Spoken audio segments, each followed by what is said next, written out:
intents and purposes, was a failure, if we may say so.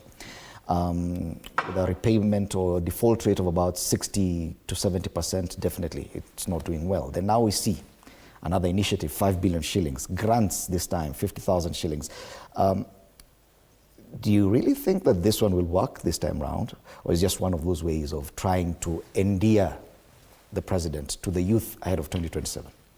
Thank you, Edmoli.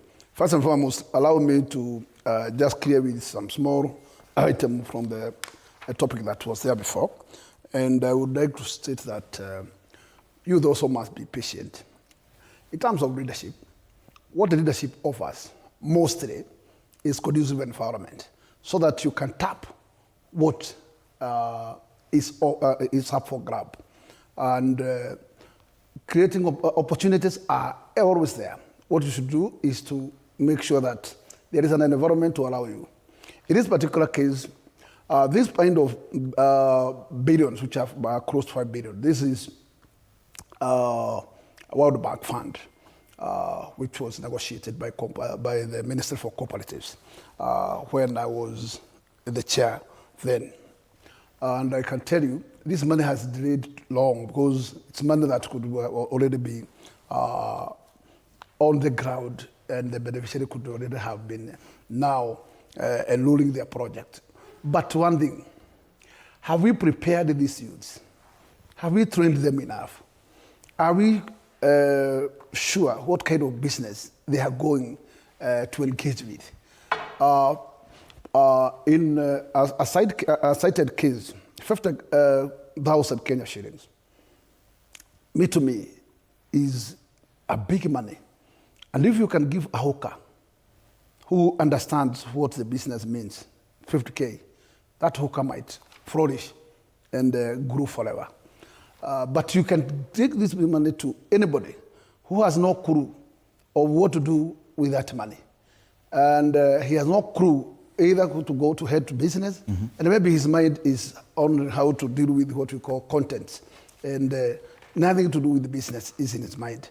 And you will find that, in fact, if the government is not going to first train them and make sure that whoever is going to be a beneficiary of this money, he has already started something. Because if you give somebody a 50K who has not in his mind doing anything, or just idle, that money consider a lost fund. But if you can take this money to people who already shown some interest of doing something, they are trying to struggle to grow, and just give that money as a startup. That money will flourish and that money will work. But therefore, there should be at least a clear vetting. I think that even the system that the government used, because they used a system which was electronic system to apply for this money. My question is, why have you done your due diligence to go to the ground and know how this use has been doing? There are individuals who are going to benefit with this money. But at the end of the day, we are going to pay this money to the World Bank. And the government is just a guarantor of this money. But the money is free to the youths. But finally, the taxpayers will pay back money to the World Bank.